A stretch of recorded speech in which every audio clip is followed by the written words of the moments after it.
All right, let's jump right in. If you're a new investor, this is it. This is pretty much the first big decision you've got to make. We're going to break down the two most common places to start, the Roth IRA and your standard brokerage account. So you've got some money saved up, you know you should be investing it, right? But then you look at the options and wow, it can feel like a lot. Retirement account, taxable account, what do those words even mean? Don't worry, by the time we're done here, you are going to have a super clear path forward. I want you to think about it like this. You're about to start a big road trip with your money, and you've got two main vehicles to choose from. Each one is built for a totally different kind of journey. Let's take a look at the map. Okay, this slide really boils it all down. On one side, you've got the brokerage account. Think of this as your all-purpose SUV. It's flexible, you can use it for any financial goal you've got. On the other side is the Roth IRA. This is more like a specialized race car, built for one thing, getting you to retirement.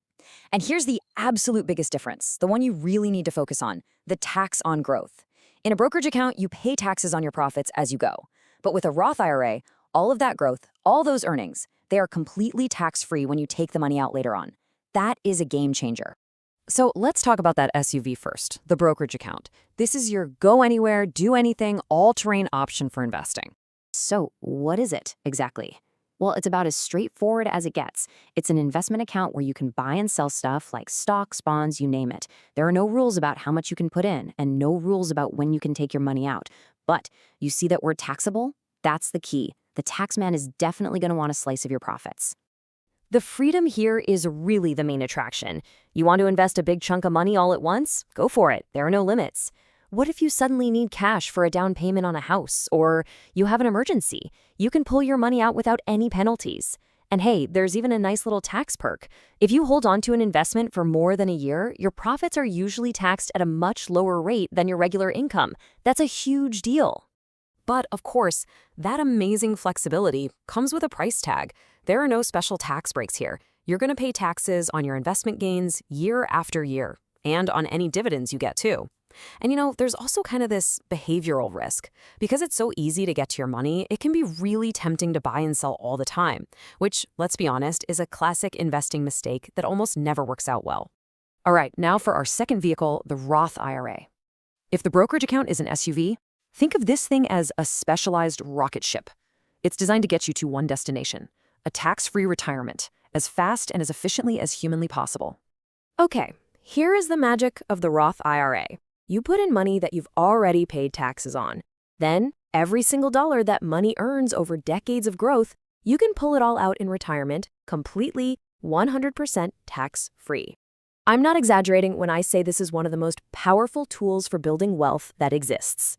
The biggest advantage, obviously, is that tax-free income in retirement. It is massive. But here's a surprising perk, a bit of a secret superpower that a lot of people miss. You can always take out the money you originally put in, your contributions, at any time, for any reason, with zero taxes and zero penalties. Just the contributions, not the earnings. This gives the Roth IRA this hidden flexibility, almost like having an emergency fund built right into your retirement plan. So what's the catch? I mean, there's always a catch, right? The government gives you this incredible tax deal, but it comes with a few rules. There are strict limits on how much money you can put in each year, and if you earn too much money, you might not even be allowed to contribute at all. And just to make that real for you, here's the limit for 2026. Now, this exact number changes most years, but it's always a hard cap. This is the trade-off. You accept the limits now in exchange for that amazing tax-free growth down the road. Oh, and here's a quick pro tip, specifically for students. If you have a job and earned income, a Roth IRA can be this fantastic dual-purpose account. You're saving for retirement, which is awesome. But if you need money for tuition or books, you can pull your contributions back out to help pay for it. It's incredibly flexible that way. Okay, we've seen both vehicles, we know their pros, we know their cons, so which one do you hop into first? How do you actually prioritize? This is where a lot of people get analysis paralysis and just stop. But the good news is, you don't have to guess. There is a very widely accepted order of operations here. Financial experts have laid out a simple, step-by-step roadmap that totally takes the guesswork out of it.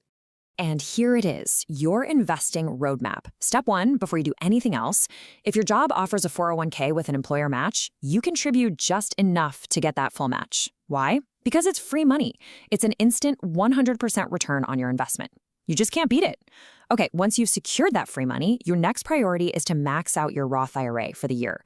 And then only after you've done both of those things, if you still have money left over to invest, that's when you circle back and open up that super flexible brokerage account. So now you know the what and the why. Let's just quickly cover the how. And I've got great news. Getting started is way, way easier than you probably think. Seriously, opening an account online takes like 10 minutes. You just need some basic info you probably already know off the top of your head.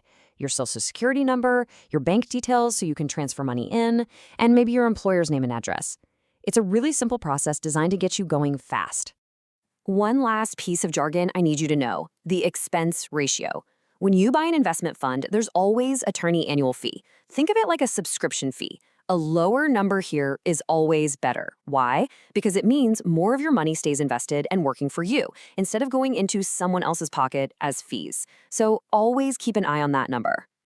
And here it is, my favorite pro tip to make all of this completely effortless. Just set up automatic transfers. Have a set amount of money move from your bank account to your investment account every single payday. This turns investing into a habit, it takes all the emotion out of it, and it basically puts your entire financial plan on autopilot.